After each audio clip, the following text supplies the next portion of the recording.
Hey guys, and welcome to a somewhat kind of sort of different recent viewing video, but something that I had wanted to do. Um, there's probably going to be a handful of TV shows where I do the whole Red Shadow Watches treatment, like I was doing with the X-Files, and that will come back.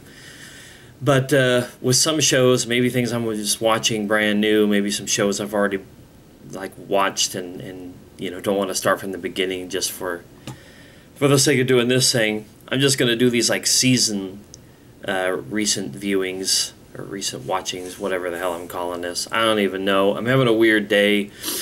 My cable payment is late, apparently late enough that they have felt the need to shut me down 50-50. It's really weird. I guess I'm going to digress about this for just a moment, but it's I can go to Facebook, I can go to Google, I can go to, I guess, big prominent websites, with the unfortunate exception of YouTube. And over on my TV, where I would be watching YouTube through my Xbox, I can go to the app, or I guess it's the app, and I could load it up, but as soon as I go to watch a video, it just won't play. So I was trying to figure out what I was going to do today, being the fact that I don't have access to a bunch of stuff that I would normally do. And I discovered that Netflix still worked. So I just sat down and watched all the episodes of season 1 of Californication, with the exception of the first one, which I watched a month and a half ago sometime. And I just wanted to sit down and hopefully kind of briefly give my thoughts on this first season. I don't have access to Wikipedia right now, so I can't look up the character names and excuse me, some of the actors and actresses who played roles in it. So hopefully that'll just compel me to try to keep this short. Anyway, first and foremost, just want to say fucking nailed it, man. That was really good first season. The first episode intrigued me. It brought me in. Well, finally watching the entire first season, this show could have ended at the first season, and it would have been just amazing. I'm excited that it went, I think, 7 seasons, so I have a lot more to watch. But man, they did a really good job. I really enjoyed it. It's funny, it's deep, it's complicated, it's layered. I'm not smart enough to pick out all those little things, and I've said it before, and I will say it every fucking time that I feel like I need to. I'm not Ebert and Siskel and Roper and any of these other critics. I'm not a TV show critic, a movie critic. I can't put into words where the influences come from, what's an homage to this or that, just how intricate all the little plot parts are. I can't do all that, but I know and understand it when I see it. Every episode was like that. I was just amazed at how many times it felt like something would come up in an episode that recalled something that maybe hadn't been seen on an episode or two, or something in the same episode. It was so great how they just kept hitting all those points, and I'm happy with myself that I at least see that and understand it and comprehend it when it happens. I just wish it was more articulate to put it out here on these videos. But that being said, it was just a really, really good show with the humor, as I mentioned before. And I mean, I do feel, in my own opinion, the sex and all that kind of stuff, the depiction of it, the reason why it's so in your face and explicit with it, is probably really just to appeal to that kind of a demographic. But even if it does suck in some horny young guys or some horny old guys, you sit down and you see it, and you understand that there's a message underneath there. I can't say that there's any real parallels in my life to that aspect of it. Maybe I wish I had that life, but then again, whenever I think about it, I'm like, no, I don't really wish I had that life, but I wish I was that free. And yet when you see a character like Hank Moody, you know that he's not really free. The guy is shackled down by so many things and just wants to be happy. And I guess that's the point of any story, really, right? Just people who just want to be happy.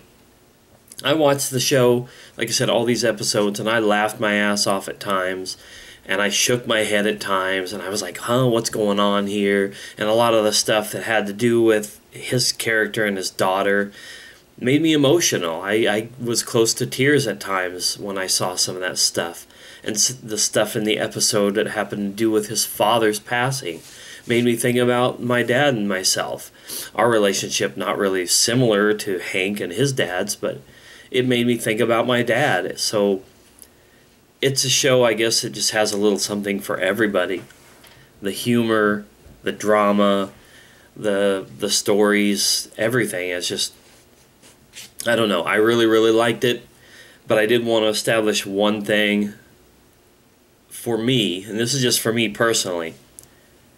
Had that role of Hank Moody been anybody else, just to cast off some names, if it had been a Tom Cruise, since he's got a tie-in with the silly movie adaptation of Hank's big novel, whether it had been Mark Wahlberg, whether it had been, I don't know, maybe some TV style actors, if it had been someone like a Tim Allen or a Ray Romano, or I don't know, whoever big male figure stars in any sitcoms today, or any other big movie actors, old or young or whatever, had been anybody else other than David Duchovny, I don't think this show would have meant anything to me. I was brought to the show because of David Duchovny. He's who put my ass in that seat. And that's probably what makes it all that more special to me, because I felt like I was watching Fox Mulder again. And that's not to discount David Duchovny, but even me, as an X-Files fan, as a critical fan of him, whenever I see stuff that he does, I'm constantly thinking of Mulder. I'm constantly comparing him to Mulder. I'm constantly judging his acting, because Mulder was so deadpan and all that. Duchovny is still a deadpan actor, but a lot of comedians were deadpan actors. A lot of them really played that kind of subdued part in everything that they did, and I think it just, it's like, you don't have to be zany, you don't have to be crazy like Jack Black or something like that, who I also love, but there's different niches, and Duchovny kind of, hits that quota for his type of acting. I don't really know what I'm saying. I'm just saying I'm not being hard on David Duchovny. Like I said, I love the guy. I have a man crush on him, and that's why I wanted to watch this show. The fact that it was good and funny and powerful at times and dramatic and emotional just made it all that better, that it was him doing it. So I'm glad that he had another successful TV show, and hopefully he gets to do more successful work in the future and will stay on the radar, because by the time the X-Files started, I think he was already around 30, close to it, or even already in his 30s. So I feel like it's on borrowed time in a little bit, which is scary to say that, because it makes me feel old too. Anyway, like I said, I didn't want this to go too long. I did want to mention a few other things now that I think about it.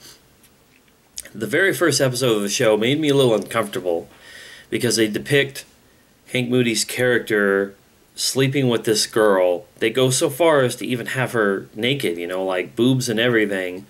And then they come later on and reveal that she's the daughter of the guy who Hank's ex and the mother of their child, she's going to be getting married to this guy, and Hank had just slept with this guy's daughter. And not only that, because that's, okay, that's a contrived plot device to, for all kinds of crazy shenanigans. Then they decided to go with the story that she was 16 years old. So statutory rape and all this kind of stuff. And I'm like, it made me a little uncomfortable. The actress who portrayed her is not 16. She's in her 20s.